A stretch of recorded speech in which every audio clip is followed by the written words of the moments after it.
Hi, everyone. You're listening to the Engineering Politics Podcast. Today is going to be a very impromptu talk with Truman of Return to Reason about the recent news of Ruth Bader Ginsburg's passing. We discuss how this is not only sad, because no matter what you think of the Notorious RBG, she was a feminist icon. What we really focus on here is how President Trump and the Senate Republicans react to her death, and what this means for the social division and discourse for the nation. This conversation was relatively short, relative to the previous conversations Truman and I have had, but there will still be no bonus content at the end because of how quickly we had to turn this around. But I would still appreciate you joining and subscribing to the Engineering Politics Locals community. You can go to engineeringpolitics.locals.com and become a member for free, or you can get the subscriber pass for as little as $2 per month. You can use promo code EPFREE for a 3-month free trial of the subscriber pass, that's spelled EPFREE, no spaces, but I'll go over more of where you can find me and support this content at the end of the show. Also, make sure to show some support for Truman of Return to Reason. You can find Truman and join his locals community at returntoreason.locals.com. If you like the Engineering Politics Locals community, you will love the Return to Reason Locals community as well, so go check them out. All right, let's get this started. This is the Engineering Politics Podcast.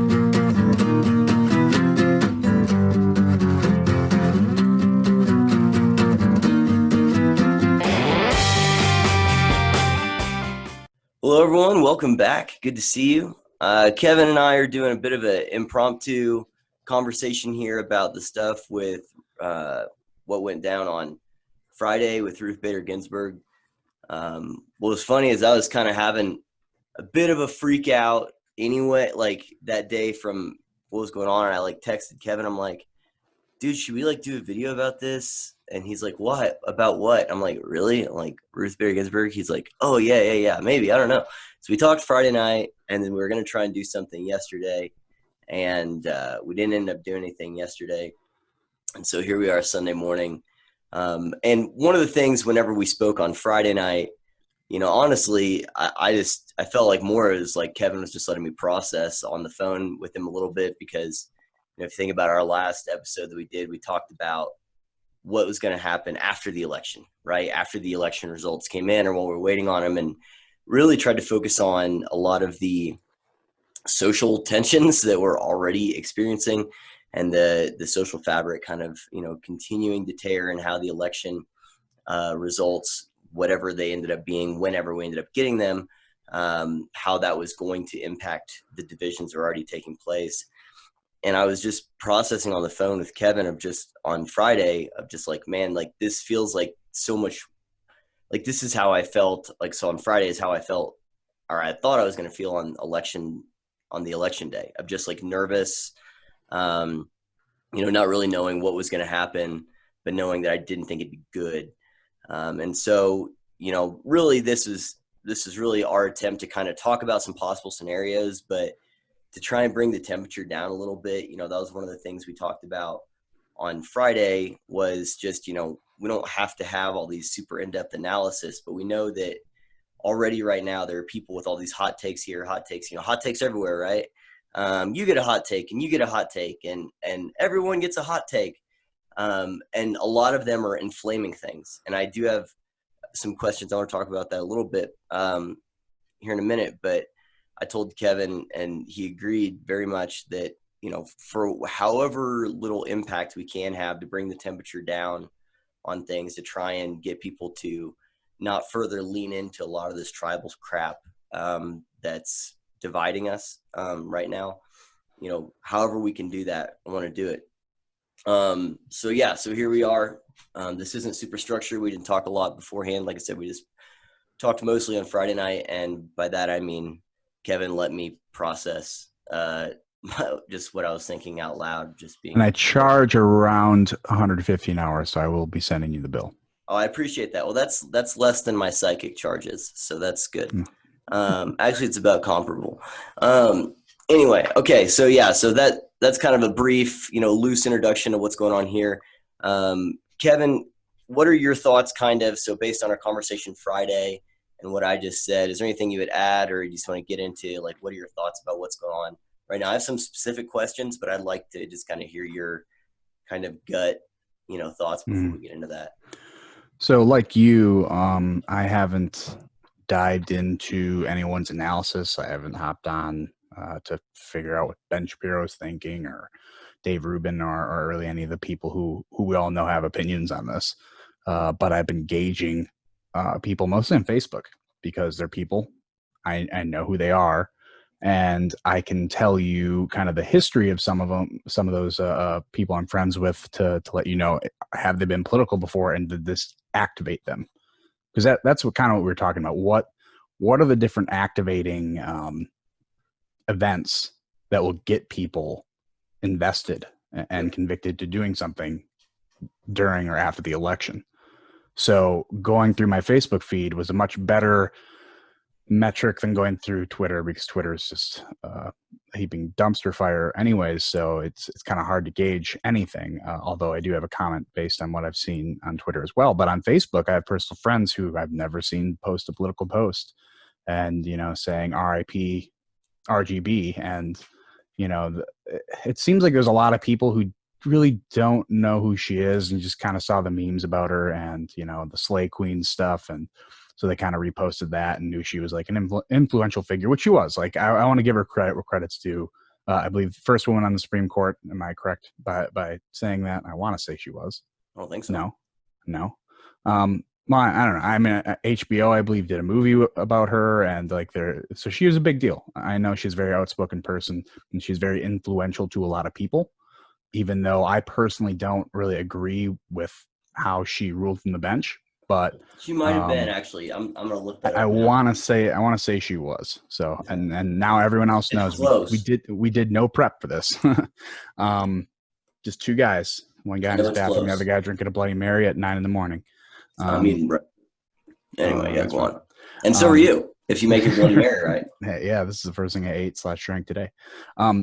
But, again, she was an influential figure, and, I seen people post about her is A-okay with me, and that's not what I'm really talking about here. What I'm talking about is people posting her picture and I knew there was one before that. Sandra Day O'Connor was the first. Yes. So yeah, but either way, influential figure, a very positive role model for women, which she was, no matter how she kind of ruled from the bench. But the point here is that people post her picture, and then the last comment in all of their comments is either, vote November 3rd, or we can't stand for this, or, some sort of comment that's very clearly saying, we cannot let Donald Trump nominate and pass through another justice. And these are people whom I know don't really even understand how the Supreme Court works. They just know the talking points. They know, because of everything they're being spoon-fed right now, that this is a very important part, a very important piece of history that's coming through right now. And if they cannot stop him and Mitch McConnell for passing through another Supreme Court justice, it's life and death November 3rd. And so you can see that with the normal everyday people who have their real name next to their real picture on social media. Now, when you go to the Twitter people, it's just inflamed more. It's already been inflamed. I mean, Trump sneezes on camera and they're freaking out on Twitter, so it's not that big of a deal. But there are people whom I respect on the right who are now starting to say, okay, now we're going to see more stuff burning during the election, or even coming up to the election, and it's going to be more of a scary time. So I think there's some people whom I don't know if they kind of had our same realization before, by saying the days, weeks, months following November 3rd might be pretty scary for some people, depending on where you live. I think more people are buying into that, although I did listen to something yesterday, and I don't remember who it was, but it was a woman who said something like, the United States a pretty passive country, so she's not worried about anyone. They talk big, but they don't do anything when it comes to violence in the streets and stuff like that. And I was thinking, like, have you been asleep in the last couple of months? But yeah, that's stupid. I mean, I genuinely hope that's what happens, that people talk a big game and then it all flutters out. But I don't see that happening, and that's just another tank of fuel added to the flame. But what I can say is, when I saw the notification come through, my reaction to it was very similar to my reaction to Kobe Bryant's passing. I'm not a huge NBA fan. I love college basketball. And so it's not like I really looked up to Kobe Bryant as my top 10 people I look up to. But when I saw it on my phone, I had to like sit there for a while and like stare at it and be like, this can't be true. Like this is such a big name I've grown up with my whole life. And there's no way that this guy's gone. Yep. And, I was a bit more taken back by Kobe Bryant, I'd say, because at least I knew the name and I have watched a bunch of his games and I did admire him as a basketball player. It was similar for Ruth Bader Ginsburg that I was like, I looked at my phone and it's like I knew the implications right away, but my first thought is like, oh, wow, this is really sad that this person unfortunately had to pass. That was Yep. my initial thought. And then probably 2 seconds later, I thought back to our conversation. I mean, like, this is bad. This is probably the worst possible thing could happen right now. My reaction was, it was twofold and it was almost identical. And it was, I saw her name and I thought I remember I was at the farmer's market and I thought I'd read it wrong. I had a margarita or two and I thought I read it wrong. And it was because normally the headline is Ruth Bader Ginsburg, defeats another disease, because it got to where those were so, what you expected, that my reaction was always, anytime there would be some, headline about it, I would tweet, I'd retweet it from whoever. I'd, say, whatever you think about her politics, she's a hell of a fighter and you have to respect it. And I think that's why, you have that reaction. I have that reaction. I think a lot of people on the right, I think hopefully had that reaction. I know the left did. And I think, middle, wherever you are, that she demanded respect because of what a fighter she was. There's something about a person who you believe is sincere in their beliefs. It's funny. There was a tweet recirculating from like 2016 or something of her saying that Colin Kaepernick's protests were stupid. Mm-hmm. It's just pretty great. But anyway, but that she's sincere in her beliefs and she's just a fighter. I mean, that woman she wouldn't give up, and that's something that I think it just demands respect from everyone, again, even ideological opponents. And so I had that thought of like, I thought I read it. I thought it was, she, beat cancer for the 30th time. And I had to look again. And I sat there and my wife, she saw the reaction that I was just like, wow, like she actually, like they finally got her this time. And I wasn't thinking about the politics of it either. I was thinking about, here's a person I'm accustomed to seeing be triumphant. And I was sad. And then I had the same thought. I was like, crap, this is going to be really bad. This is going to be really bad. And then that's, I called you, or I texted you a little later, than I called you a little after that, because we were actually going to do something Friday night. That night, we talked about it, but that wasn't gonna happen. I would have had to went to my Jeep or something anyway. But yeah, and honestly, so one thing I think that whenever I just wrote a note down to myself thinking about the reactions, is I think it's interesting that if you look at how this is being covered in a lot of ways in the news, the legacy media is focusing primarily on Lindsey Graham and Mitch McConnell. Now, I think there's a few reasons for that. One is because, Trump wasn't, in charge. He's not the one who did the thing with Merrick Garland, right? But so I think that's the first one. But the other thing is I think that everyone recognizes that the reaction that Trump had was very similar to what you and I just described. That reaction of him, he's exhausted. He's going back to Air Force One. For those that don't know, the news broke basically just as he was taking the stage at this rally. And so he did this whole rally without realizing it. And a reporter asked him about it right before he got on Air Force One, and you get to see him learning about it for the first time. And he had that same kind of reaction of, he's like, wait, she just died? And I think his exact words were, wow. He said, I'm hearing about it for the first time. He says, she was an amazing woman, no matter who led an amazing life. You can agree or disagree with her, but no matter what you think, she was an amazing woman. She led an amazing life. And he said, I'm actually really sad to hear that. That makes me really sad. And then you can just tell that he's having that same kind of thought that we had. And then he's going and getting on the plane.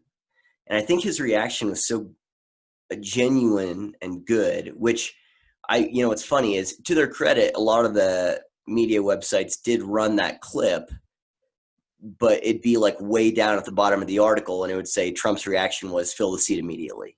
Now, that's not his initial reaction, right? His initial reaction was, she was an amazing woman who led an amazing life. But I think that was so good. I saw CNN cover it like in real time, and they said, there you have him, talking about, he did mention her legacy, but now it's on to the political. And then they didn't spend any time on the fact that this guy that we, that's the dissonance, that's the, must I believe it versus, do I have to believe it? They don't have to believe anything good about him, so they're not going to. But I think you can't ignore the fact that was a good reaction. And so my point is that's why they're focusing. I think one of the reasons why they're focusing on Graham and McConnell is because you can't really, and he did a rally in North Carolina. I think it was North Carolina after the next night. So last night. And he talked about Ruth Bader Ginsburg again, and he was just saying good things about her. He said she, again, I might not like the way she ruled, but she was incredible. And that's when he took this poll of should it be a woman or not. He said, I think it should be a woman. And, my thought was, okay, if we're gonna say whenever Joe Biden says his running mate's going to be a woman off the bat, if Donald Trump does the same thing, I don't like identity politics on either side of it. But I do think that it's interesting they're not focusing on Trump. They're focusing on McConnell and Lindsey Graham and them. And again, I think there is some deeper reasons for that. I want to get your thoughts on, so I had another note here. So I'll just tell you a thought that I have, and as the resident conservative, I want to get your thoughts on this. My thought is that there is no justification.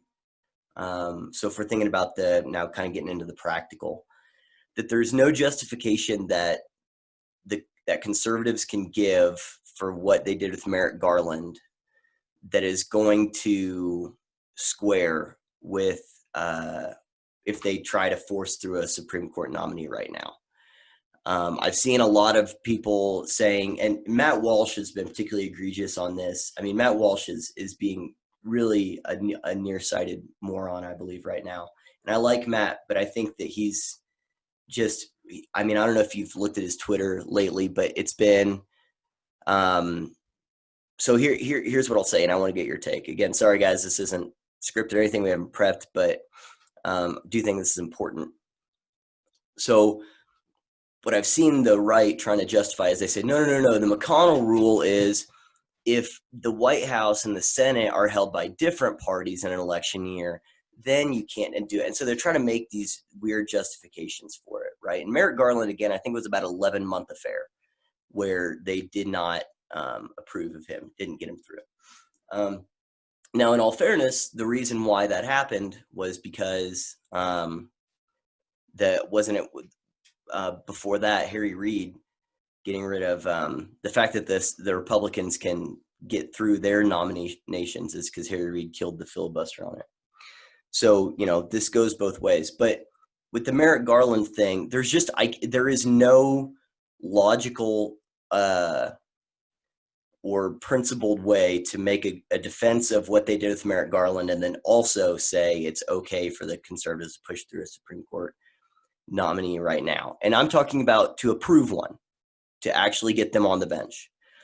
Now, I think that it would make perfect sense for Donald Trump to nominate someone. So it's cards on the table. Here's who my nominee is. And for him to say, I don't want you to vote on it till after the election.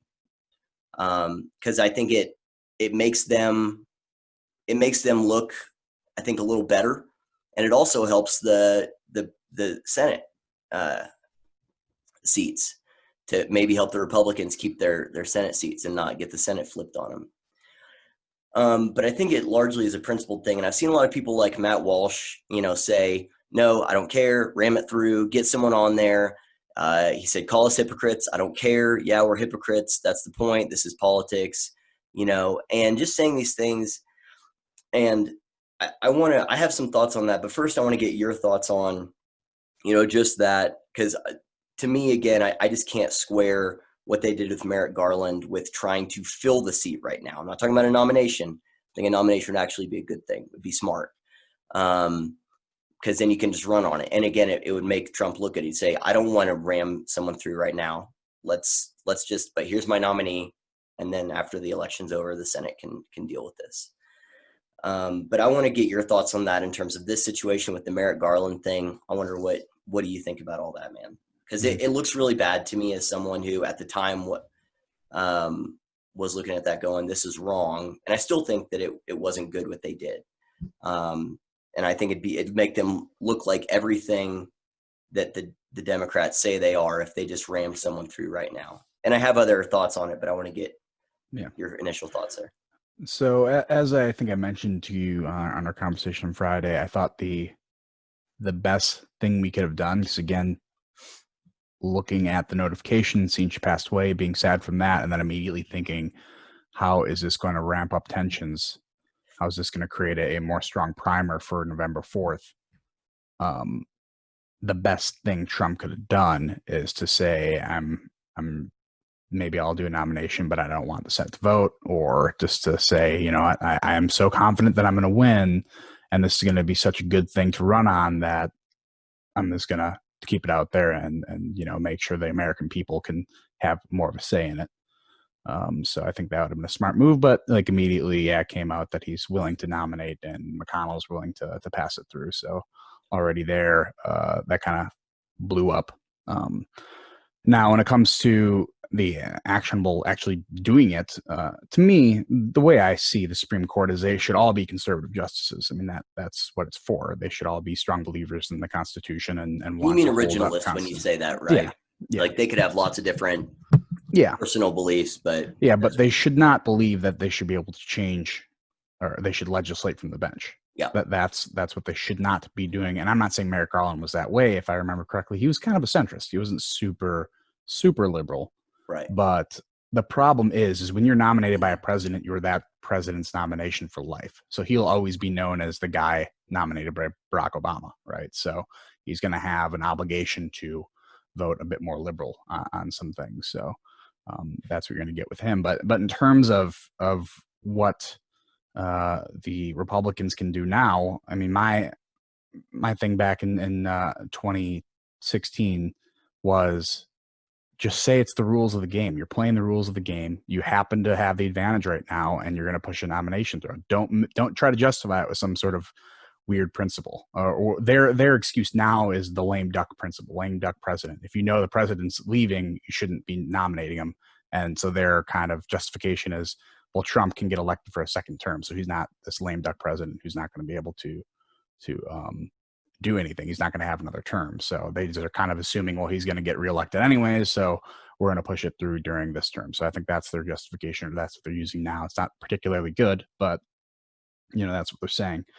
But like I said, in 2016, they should just say, this is the rules of the game. If you have the advantage with the rules, you play the game how the game's played. And that's, if they had said that back then, they could be doing exactly what they're doing right now and say, again, this is, we have the advantage. If you don't want us to do this, vote us out. Like that's how this whole thing works.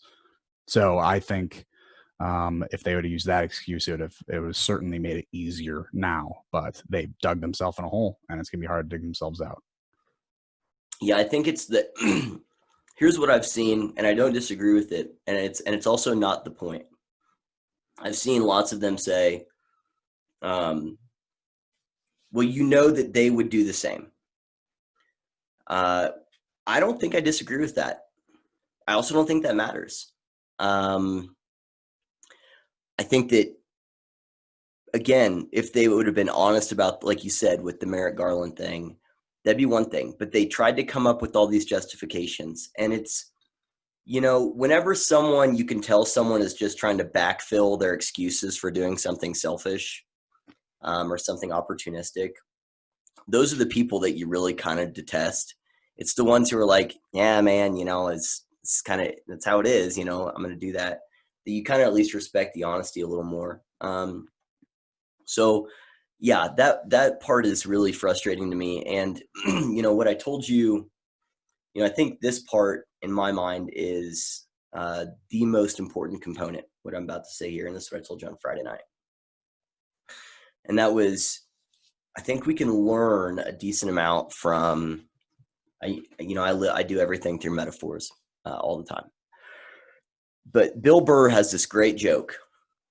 And it's from an older one of his specials, but he talks about the difference between how men and women argue. And he says, men can be right, they can be dead right, you can have everything, in your favor in an argument. He said, but what women try to do is just try to, get at you psychologically, and just try to get you so mad that you finally blow up and like call them the C word. And he says, and at that point, you've lost. It doesn't matter. You just gave them a reason for everything else that was going on, and you've lost. You've just now justified everything else they've done. And my thought is that if they ram through a Supreme Court nominee right now, or if it makes it seem like they are, it'll be the equivalent of the guy in that argument and the joke, giving the person they're arguing with a justification to grab onto for all of the stuff that had been going on up until that moment. And, we have lots of unrest, we have riots, we have people burning stuff down, and we have crazy, crazy inflamed rhetoric. And my thought is that if they do try to do this, and I believe we're probably going to get Trump's nominee here in the next 3 days. So today's Sunday, 20th. I think we'll probably get her, Monday, Tuesday, Wednesday at the latest, in my view. But anyway, so yeah, I think that if they do that, it'll justify all the other stuff. It'll justify all they're fascists trying to take everything over. So there's the political side of this, and there's the social side. So what I'm talking about now is the social side. I do have some thoughts on the political side, but what do you like? Does that sound right to you, what I just said there, in terms of, because what we do know is that right now, I think based on, again, polls, they're not super reliable, but there is something to be said about that. Now there's a good chance that the left is going to be more motivated by a Supreme Court nomination. Because think about I made a video, I think it was on Friday, about the Biden-Harris enthusiasm gap.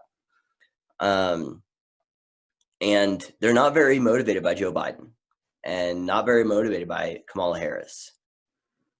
But you could see a scenario, and I think that's where we are now, that those people that were kind of like, well, see the Supreme Court nomination, the Supreme Court seat, and that can, get some of those people that weren't super enthusiastic about Biden-Harris into the game and enthusiastic about it. And I think right now, that's what the polling is showing, is that the left is more not motivated by a Supreme Court seat than the right is.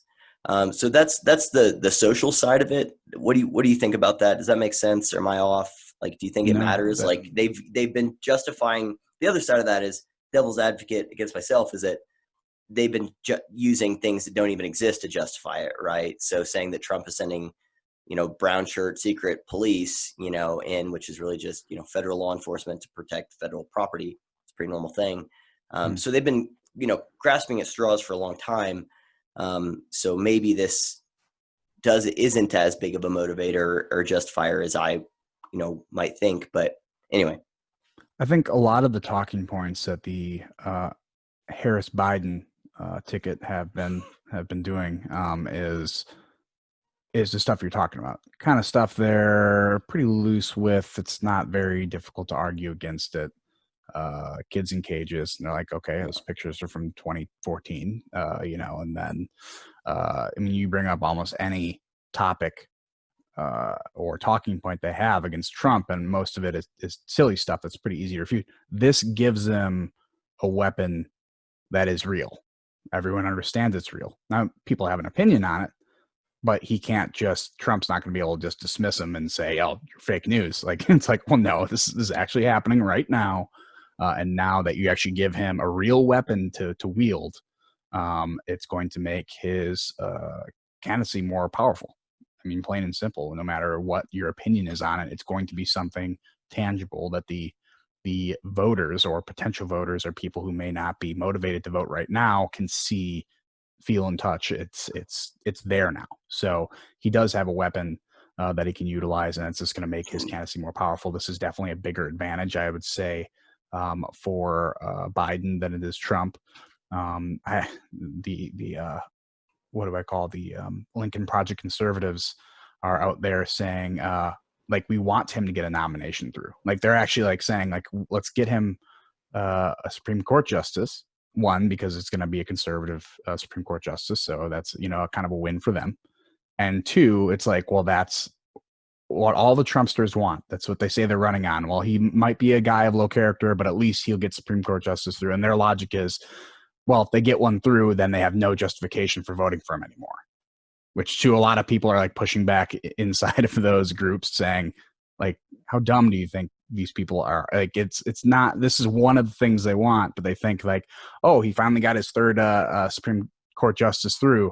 We don't have to vote for him anymore. I'm going to vote Joe Jorgensen. Like, that's no one's going to use that justification. There will always be another justification to vote for the guy you want. That's just something that they're kind of using there as a placeholder. Again, I like the fact that he's voting in better Supreme Court justices, although I'm not the biggest fan of Kavanaugh. I get that talking point, but that's not the only thing that I think he's useful for. So there's a lot of weird stuff coming from the right, and then again a valid tool from the left that's just going to make it significantly more difficult for Trump to make sure he can catch up and keep up. I think if there had been some big Supreme Court wins under his presidency, then he would have something to point to and go, look at how good it was. As it stands, actually, the Supreme Court hasn't ruled super well, I don't think. I'm thinking particularly on that one that expanded out, like I think it was Title IX stuff, maybe, to include like gender identity. And it in some ways codified some of the, gender social construct kind of thing. I could be wrong, but I'm pretty sure that's not wrong. No, it was civil rights. They expanded out civil rights legislation. Yeah. Anyway, so, okay, I have a question and a thought. Do you think there will be more violence over the coming weeks as a result of this? Yeah, it really depends on what the media does with it. And I mean, we've already seen them pretty much openly call, at least people like, again, Twitter's not real life, but there's been a whole bunch of blue check marks on there that are in media that have basically called for a complete revolt or threatening the president by saying, if you push someone through, or Mitch McConnell, if you push someone through, you're not going to like the results that or the consequences that are going to happen from it. Yeah, it's not going to lower the violence. It's not going to lower the chance of violence. We can certainly put it that way. There's no reality that this makes tensions easier. The only thing I find would be interesting is if they push one through and then Trump wins another term, like how quickly is the media going to drop this? I mean, it's going to be Russiagate. They would drop it immediately because it's no longer useful for the narrative. Whereas it's something of substance that you can actually use to say, okay, here's something that the Republicans are extremely dishonest on. At least Senate Republicans are extremely dishonest on because they flip-flopped on it. But because it's not going to be useful for the narrative anymore, I think they would completely drop it, much like Russiagate that they basically completely dropped. So I think that would be interesting to see how that would work out. But in terms of more people being activated. Like I think I told you on Friday, it's not necessarily that I think there's going to be more people in the streets, or there might be more people in the streets. I say more people in the streets throwing bricks. Let's throw it that way. I think there will be more of your regular everyday voter who's going to look at violence and mean like, I get it.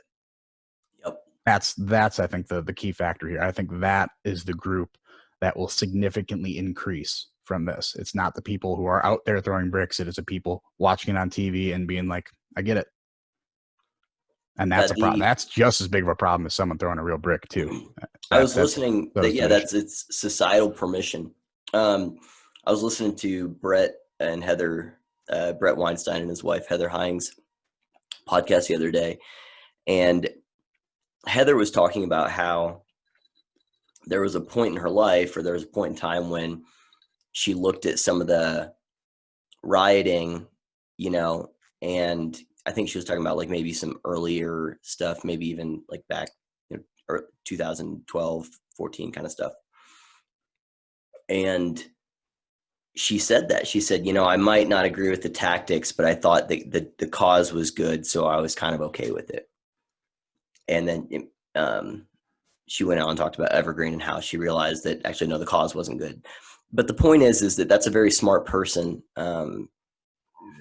who's doing what you're talking about with that societal permission, where they look at it and go, I wouldn't do it, but I'm kind of glad you're doing it, kind of thing. And that's really not good. I'm thinking about, so like Reza Aslan, that garbage, he tweets out, if they, we're going to burn it all down. Guy's got 300,000 followers, on Twitter. And that was the guy I was thinking of when I was saying the blue check marks on Twitter. Yep, exactly. And so, and I don't know if you saw and it was Chuck Schumer who said nothing's off the table if they do this. Now, my thought was, I already know in some way that nothing's off the table because of what you did with Brett Kavanaugh, you piece of crap. But, that was something that they just treated as normal. Like it came out of nowhere and they're like, yeah, here's a normal thing. And so now he's basically signaling, we're going to use our imagination on how to, get crazy here. I don't know if you saw my post on Locals last night, but I said, this is kind of where we are in two headlines. It was Politico reporting on Chuck Schumer making this kind of, opaque kind of threat of nothing's off the table. And then the other notification on my phone was from NBC about how someone had sent ricin to the president, to try and kill him, obviously.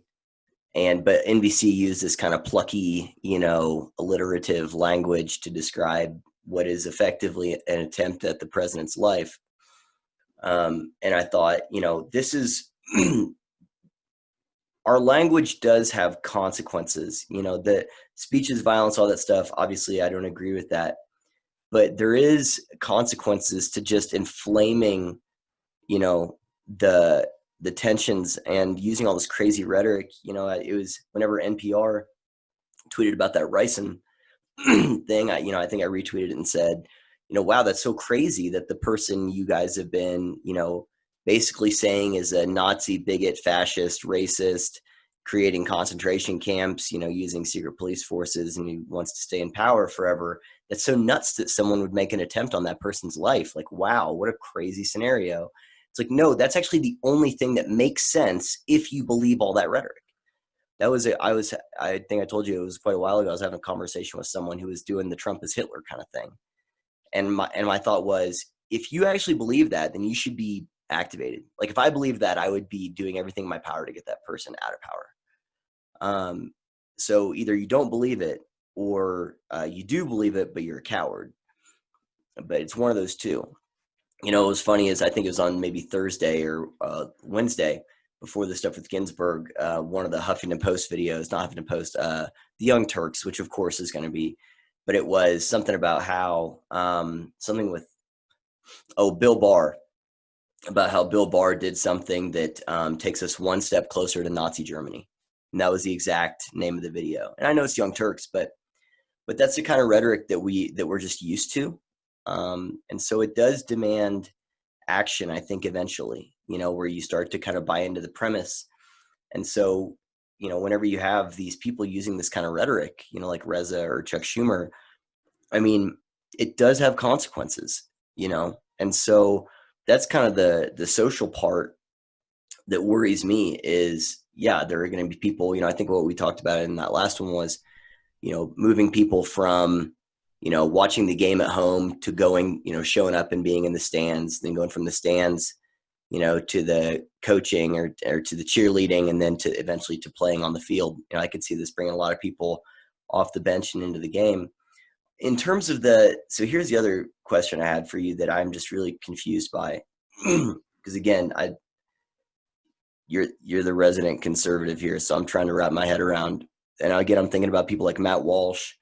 I think I've seen even Jeremy Boring and some of the other Daily Wire guys tweeting and liking this kind of stuff about how we just need to get this seat filled. And my thought is, it seems really nearsighted, because if the Democrats win, then they'll just, they've already talked about expanding the Supreme Court. They did that after Kavanaugh. So they're talking about, they could do the court packing thing, which they have made those threats before. FDR famously threatened that. I think it was in, 33, 32, something like that.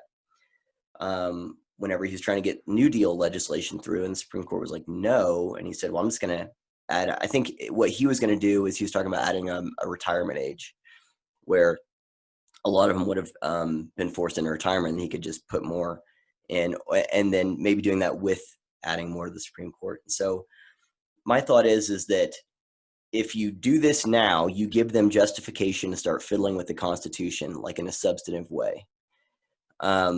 And what I told you on the phone on Friday is that the minute you start tinkering with one thing, you've now given yourself permission. The whole thing is free game. I've seen this in certain religious circles where, if you start finagling with your doctrine in one area, all the rest of it is up for grabs. You can start, and then it can become unrecognizable very quickly from what it once was. And so, I could see that happening where they, have a very angry and motivated base. They think that, all these things are going to get overturned, and the Supreme Court's going to rule against them in all these ways. And so then they just start fiddling with the Constitution. And then once they've done it with the Supreme Court, then now, hey, you know what? While we're here, they kind of enter in that, well, while we're here, let's take a look at that First Amendment, man. We have all this stuff with misinformation and hate speech. Let's start playing around with that. That can't possibly be the same, applied today. They couldn't have foreseen the internet, and so we have to account for that. And then, what? They did have muskets. They didn't have AR-15s. So let's start messing around with that Second Amendment, and just on and on and on. And so that's where I don't understand the conservatives saying ram them through because of Roe v. Wade or something, and not thinking about the long-term consequences of, again, giving justification to, for a stronger reaction. There's this, whenever I bartended, my manager taught me about how, I forget what he called it. I think it was like intensity matching, because, there are a lot of times you have to diffuse situations when you're bartending and people get drunk and are being crazy. And one of the things he taught me that was really good was, he said, if people are yelling and going nuts, he said, you'll start to feel yourself wanting to match them. And he said, don't do that. Just be calm and talk and be collected. And they will naturally start to bring themselves down to where you are. But if you go up, then they will try to match you, and they will go actually up even further, and it escalates things. He says, whereas if you stay down here, then they will actually generally it's just human psychology for them to match your intensity, and that'll lower them. I can tell you and AOC did not have the same bar manager. Correct. Yeah. Okay. No, my guy was actually hired competent people for starters. Actually, I don't know. She might have been a competent bartender. I shouldn't say that. But anyway, so yeah, I worry that it'll give them a justification to kind of do an intensity match where it's like, oh, really? and then we're going to do this. Whereas if they kind of, like I said, just let's do a nomination, say, let's vote after it, guys. We don't have to, things are already kind of crazy. Anyway, but does it seem like I'm catastrophizing there a little bit, or what do you think? Because I don't understand that conservative perspective is my main thing. And so I'm trying to understand it. Yeah. This is not an excuse for people like Matt Walsh, but what I can say is we are a few days removed from this. Tensions are high. Opinions may change in the next coming weeks, at least from the more conservative side, because, I was more with you. I was more like, I don't think this is worth it. Again, there's no such thing as solutions or only trade-offs. And This trade-off is probably not totally worth it in terms of just the social trends we're seeing now, which is hard for me to say, because to me, it's a little bit of asking the kids, they're all riled up, and asking them if they want to settle down. You know what I mean? To me, it's a bit validating of the people threatening violence and being like, oh man, they're going to be violent, where we should be like, screw you. Like, this is not the way this works. Go to the kids' table, let the adults handle it. But when you are going to be flip-flopping like this, it's ruining your credibility. And that's the hard part. And you're talking about short-term gains versus long-term losses. I mean, you are gaining something in the short term, but now every single person, when it comes to your opinion, is going to be pointing to this and being like, I can't trust you on this new opinion because you're just going to flip-flop on it whenever it's convenient for you. And I do think that is a serious problem when it comes to anyone, left or right. Well, and the credibility thing, the thought I just had, I think, is maybe I just had the words for a thing that I've been kind of feeling for the last few days, which is, it's not just the credibility. It is credibility, but credibility stems from authority, and oftentimes authority stems from legitimacy, and legitimacy stems from some perception of moral quality. And a lot of the stuff from the left, that's what I talked about in that episode with Carlin last week, that I think that a lot of what we see in terms of the ideology, think about what I said Heather Heying said, right? Which was, well, I kind of agreed with what they're doing, or with their goals, so I'm okay with the means because the ends are justified. This all goes back to morality and perceived moral authority. And I think that, right now the left is, in a lot of ways is, tacitly approving of some behaviors because of perceived moral legitimacy and saying that the ends justify the means. And yeah, it's not the thought I had whenever you said about ruining their credibility is that it'll further, I think that the right, I've said before, and we talked about this at length with the hierarchy stuff, they lost the culture war, and by, kind of extension, they lost the high ground of the perceived moral authority. I think this would just further weaken any argument they would make of being principled or morally legitimate, and therefore credible, and which makes the resistance to them that much more justified. It makes it look like they're purely seeking power, which, think about how you and I look at people who are purely seeking power that seem morally bankrupt, right? They're terrifying. And so, I think it makes the resistance to anything that's, not us, i.e. makes the right, or, center left, center right, it makes it that much more legitimate. I saw an advertisement, and think about the pure propaganda coming out right now. There's a thing on Prime right now called All In for Democracy, and it's got a bunch of clips of Stacey Abrams talking about stuff. It's like Stacey Abrams lost an election, and she is still out there undermining credibility like it was stolen from her. So again, that's a moral argument. They're stealing power from us, the good guys. There's that. I cannot believe that they're making a movie, I think it's Showtime or something, about James Comey. Like Russia stuff. Like, get the fuck out of here. Are you kidding me? But they're legitimizing this stuff. And so again, they're just building a sense of moral superiority, to justify a lot of the means, because it's, the ends, hey, we're the good guy. And like you said, by having their credibility damaged, I think it furthers the divide. So if the Republicans were already in the negative, they're just going way down. And so and these guys seem that much more justified in, hey, we are anti-fascists. Look at what these guys are doing, stealing power. Yeah. And again, there's feeling justified in your actions, morally justified in your actions. And we talked about last time, it's not just a belief, but a conviction. I'm activated by this belief. I act on this belief. I have faith in the purity and the truth and the goodness of my belief. That's a really dangerous place to be. I mean, that's a really dangerous place to be. And I think this is going to strengthen the faith of many and the convictions of many on the left of their perceptions of this stuff. And again, because I think they're not going to be totally wrong if they have the general sense of the right is operating in an unprincipled way that's just nearsighted, focused on power. I don't think that's a wrong inclination to generally have as you perceive this, but it's what that will get mixed in with of these. It'll just be further evidence of the fact that these guys are these evil existential threats. It's going to activate a lot, and I think it's going to be really scary. I mean, people are sending rice into the president, and the news media treats it like it's nothing. I think it was poison package plucked was the NBC article. Like, imagine if someone tried to send poison to Barack Obama, and Fox News's article was a limerick or something. Well, like imagine setting a cross on the White House lawn and then Fox News calling it a bonfire. Right, exactly. And so that's just, to me, is just like you're downplaying the consequences of your rhetoric. And it's pretty obvious. So yeah, all that to say, I think that what you said about the credibility, I think it will feed an existing monster and make it bigger. So I 100% agree with everything you say, but here's a pushback that I don't like, but something that I think the right's going to use, because they've used it in several different ways before, and it is like, in a secular society, morality is dictated by the people who control the culture.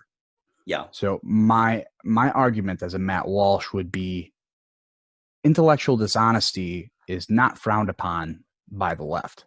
It's not. It's a useful tool to them. And why am I going to take the moral high ground, even though it is moral under my moral compass that's grounded in religion, faith, and tradition? Why am I going to cede to them? No matter what I do, it'll be immoral. If I wait for the next election and Trump wins and we fill the seat with anyone who is right of Lenin, it's going to be perceived as immoral to them. Like, they will make an excuse no matter what to say this is an awful thing. They did the same thing with Kavanaugh, saying he should be more left wing because if he's going to be filling a more left wing seat, that's the way the rules should be, really, right? So no matter what, the morality surrounding this event is going to change to make sure that the right is going to look immoral no matter what. So I think that's the justification, although I don't agree with it. That is justification from the Matt Walshes who are going to be saying, well, guess what? If they're going to call me a Nazi, no matter what I do, I'm going to be a Nazi and at least get the things done that I want. I think that's get that argument. What I will say is, so in one sense, it's correct. But in another sense, it's not. And what I mean is that, so going to Kavanaugh, there were a lot of people on the left who were turned off by Kavanaugh. There were a lot of people in the middle, center left, center right. It wasn't just ideologues that were like, yes, Kavanaugh. You know what I'm saying? Kavanaugh was actually, there were a lot of people on the left who said, I looked at that and went, this is nuts. I mean, there are actually people now who, if you listen to their, for them, it was like a red pill moment. They describe it as that. And this is people like on the hard left in a lot of cases who said, I looked at this and said, this is not how we do things. This is crazy.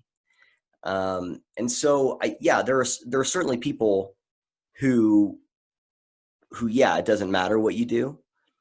But for the average person who's not just giving hot takes on Twitter and just using their eyes, they do have a general kind of innate sense of if something is in the trajectory of being principled or not.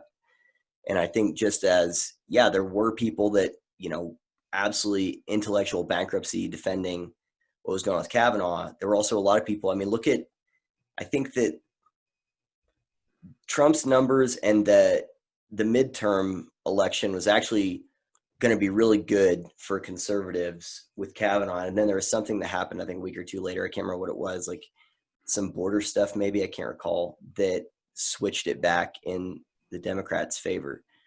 But if it was just on Kavanaugh alone, I think that they would have won those midterm elections. They would have had the House still, I think. So, yeah, I mean, I think that's right. There are people who won't matter, but those aren't the people you need to cater stuff to. You need to cater to the average person who is principled. Again, so I'm someone who, I would rather it be, someone like an Amy Coney Barrett that fills Ginsburg's seat. But I am completely put off by reactions like Walsh and others on the right who are saying, fill the seat, just got to ram someone through there. Like I find it really, really off-putting and really frustrating because again, you just can't square the circle in my mind after Merrick Garland. So anyway, but that's, yeah. Does that make sense? Like there are going to be people that do that. Yeah, and I'm trying to I guess it's kind of devil's advocate, although I'm not averse, again, to be very clear. I really want them to pass through a Supreme Court justice. I want there to be someone who believes in the Constitution on the bench. I know how awful it would be for us as a society, in terms of the rhetoric, but I would still much prefer to get someone in there than some of the bad alternatives they could be. I know packing the courts is going to be a big problem, but I don't really think that them getting a Supreme Court nominee is going to not make them still want to pack the courts. I still think they're going to do it irregardless. But what this does, because let's say Trump came out and said, I'm not nominating anyone until after the election. Do you think the Biden camp would care? It wouldn't change one single word in their messaging. Wouldn't change one. It wouldn't. But here's the other thing is that I think there's a practical aspect to it. And I'll say this, and we got to kind of wrap it up here a little bit because I know both of us have hard outs, but there is a lot of Republican senators who have said, I think like 3 or 4 who have said, I don't want to vote on someone until after the election. My daughter agrees. And so, I think there's a practical aspect to where I'm not even sure they could get a nominee through the Senate if you have Republican senators already saying, we don't want to vote on it. And so Susan Collins already came out and said that. Collins was one. There is Martha McSally, I think, didn't she? I think she did that too. I just know her, Susan Collins and Jeff Flake. Jeff Flake, yeah. Close. Martha McSally, very close to Jeff Flake. Actually, Jeff Flake would vote against, I think, anyone Trump would put forward anyway. So, but that's that I think that already that's enough to where you really only need maybe 1 or 2 more. So I think there's a practical aspect to it as well. So okay. I want to get your predictions real fast for what do you think, how they're going to handle this, what's going to happen here. And then I'll kind of give some thoughts and then let's close it out. How does that sound? Is there anything else you want to add to that? No. Okay. No, I can keep moving. So, a nominee coming out within the next week. You said like 3 days. And to me, it's like, that's so fast. But I mean, that's 20. Welcome to 2020 where stuff happens fast, man. Yep. So I know names like Ted Cruz were turning around. Like there's a bunch of senators, Republican senators that are in there. That, although I like Ted Cruz, man, you want to talk about ramping up rhetoric, that would probably be worst case scenario for them to do. It'll be a woman. He's going to nominate a woman based on that rally. Well, and I have an article pulled up. So Amy Coney Barrett from Chicago is still the most likely, because she was also in the running the last 2 times. And now Barbara Lagoa from Atlanta is the other one that seems to be in the running. So nomination coming out the week. Sure. It going to the Senate. Yeah. I really do think it's a very likely scenario that the Senate does not pass them through, though. I don't think it's going to. I think there even some of the more Trumpian senators, I think, are going to have a moment of being like, I don't know if I want to do this because I think they're going to be looking at the social implications of it. So I actually do think there's a fairly good chance it does get passed through. But will there be a vote on the Senate floor before November 3rd? I would guess so, yeah. That would be my prediction. I don't know. Maybe not. I think So I think there will be obviously there's going to be a nominee. There might be a vote.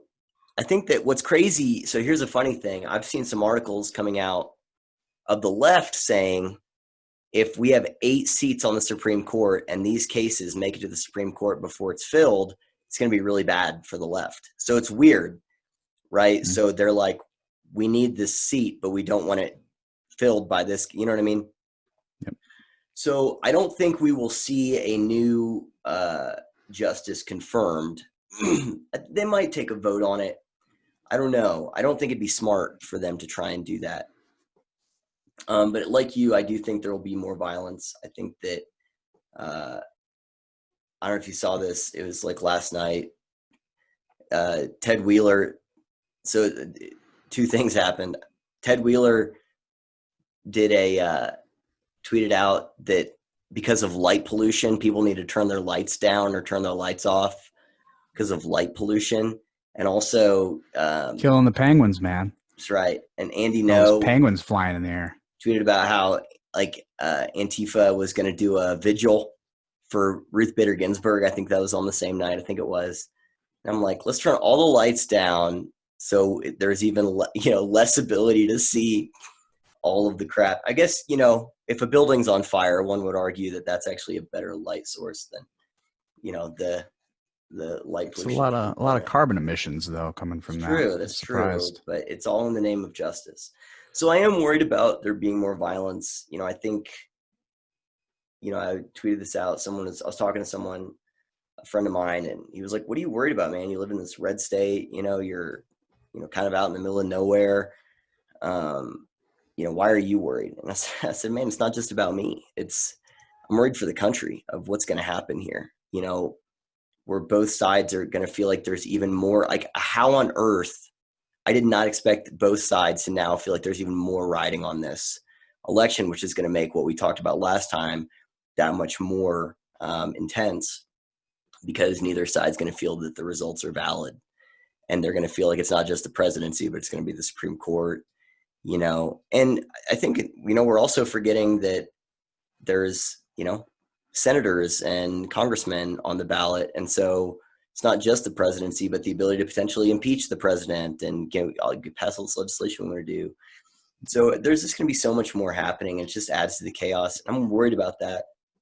What I'll say is that on Saturday, I was just feeling kind of overwhelmed with dread still. Again, not because I knew anything specific, but I think everyone just kind of has that general sense of it turned the temperature up. I mean, I've used it for years whenever I've told people about how divided we are. I've used this example of what do you think would happen if Ruth Bader Ginsburg died before Trump was, before the election and he got another nominee? Do you think there'd be violence? And they would say, yeah. And so that's been my before COVID or anything. And so, yeah, I was just feeling kind of that dread of I don't know what's going to happen specifically, but I think, things are going to get worse socially. And I really hate that. There was I was watching some YouTube video and an advertisement. It was almost a 20-minute advertisement popped up, and I watched it, and it was for some organization called Charity Water or something like that. And this guy is telling a story of how he, was this crazy nightclub promoter and had this crazy life and wasn't very fulfilling for him. And then he started he volunteered on this hospital ship. And then he started this organization to try and bring clean water to all these places. And he was just talking about it. It was really cool and inspiring. And it was simultaneously encouraging and frustrating and saddening at the same time, because I was encouraged. I'm there's still good things happening. People are still, trying to make a difference. People are still trying to help out their fellow man and finding ways to make connections with people. Someone I think is on Rubens reminded me about, there's this group called the Braver Angels that are doing that, trying to build some bridges. They've got some good stuff, but like many of those groups, they don't have near the amount of, people that are paying attention to them as they should. But it was encouraging to me to go, I had that feeling of things just got worse. Of man, there are people still doing all these good things and trying to do, make a difference in the world. And then the other part of me was there are people in the world that don't even have clean drinking water, and we're over here yelling at each other about pronouns and other crazy crap that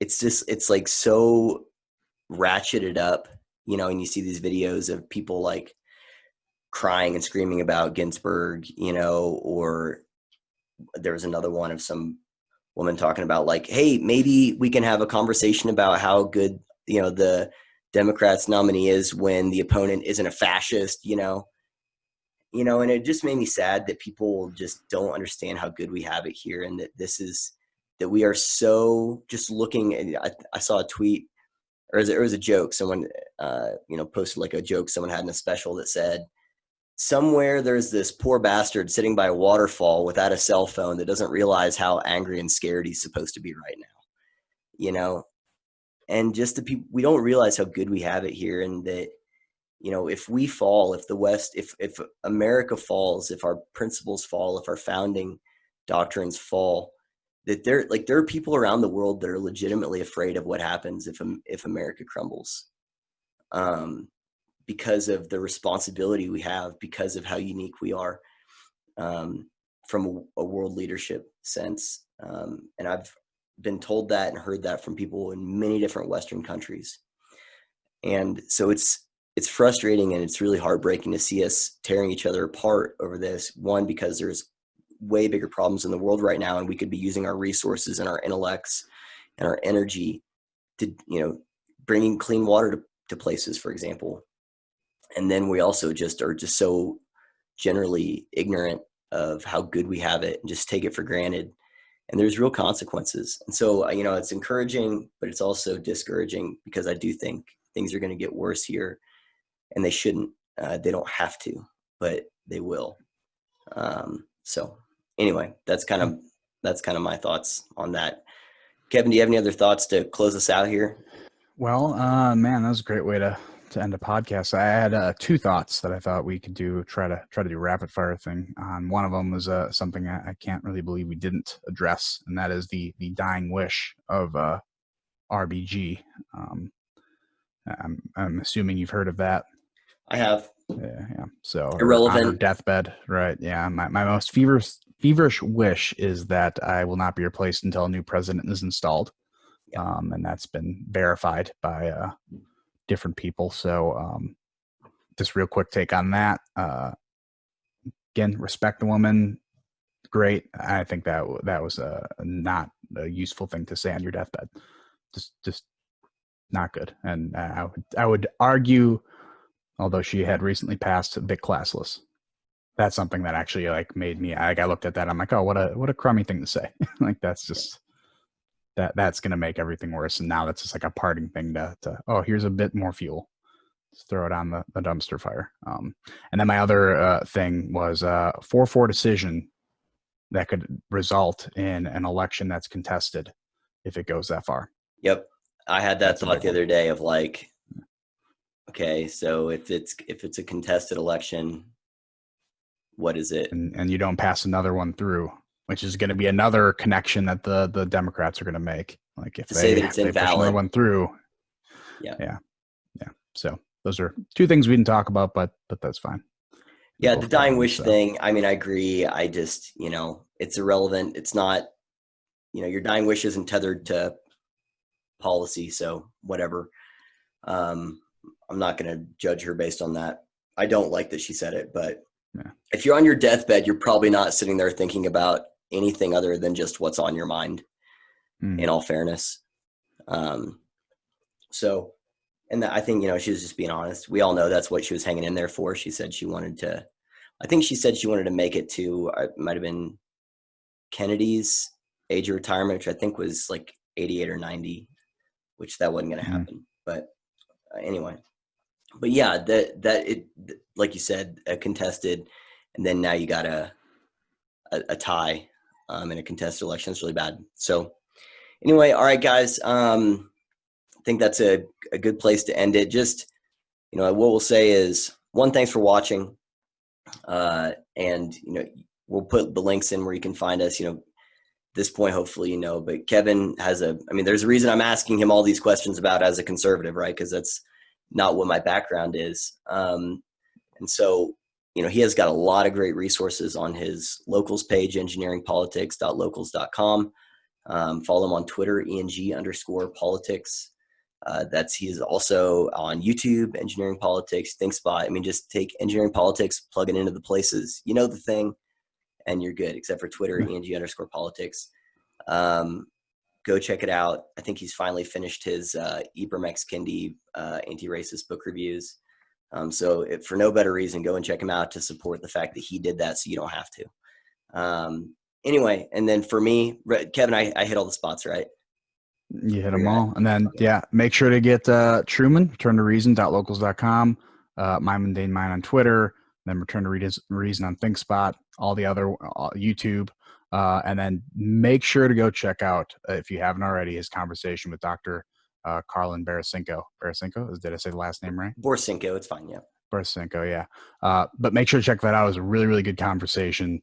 Like I told him, I gave him some comments before saying the first is about a 2-hour conversation. First 45 minutes, it was her podcast. Last hour, 15 minutes was his podcast. You did an awesome job, buddy. And I hope she brings you on again. And if you haven't seen it yet, go check it out.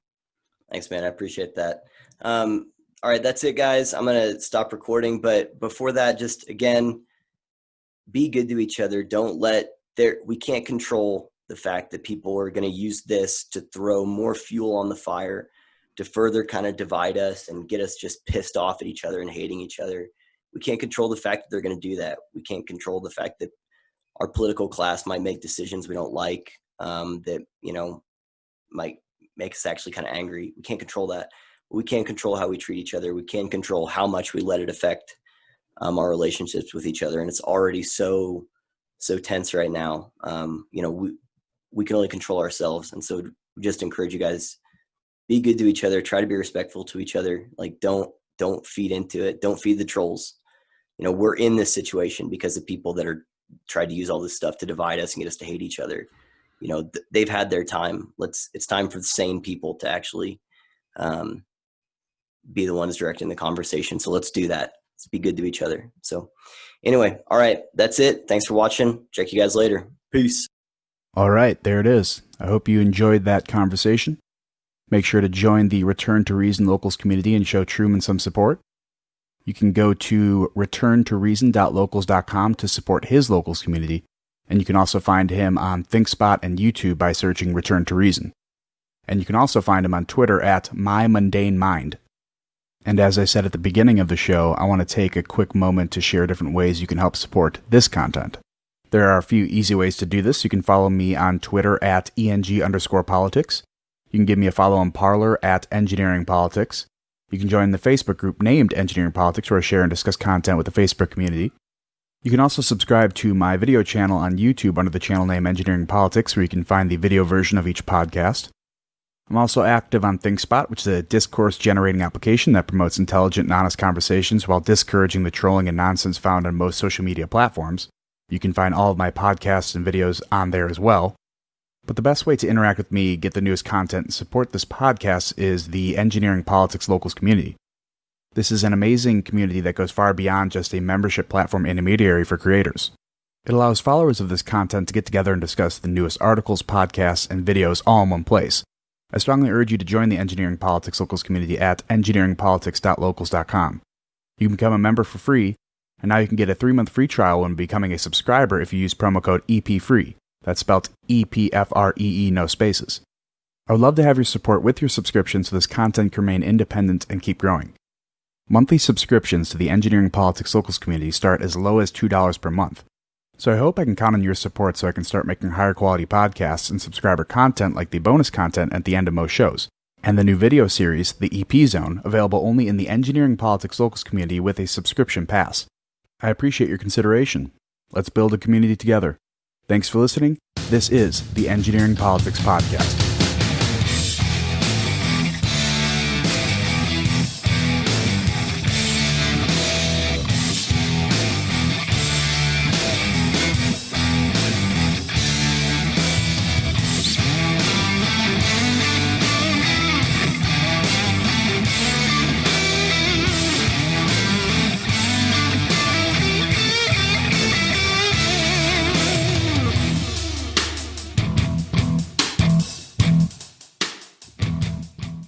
None of the persons, podcasts, books, or other references other than engineering politics used in this work directly reflect my ideas and or personal beliefs, nor should they be held accountable for anything said during this podcast.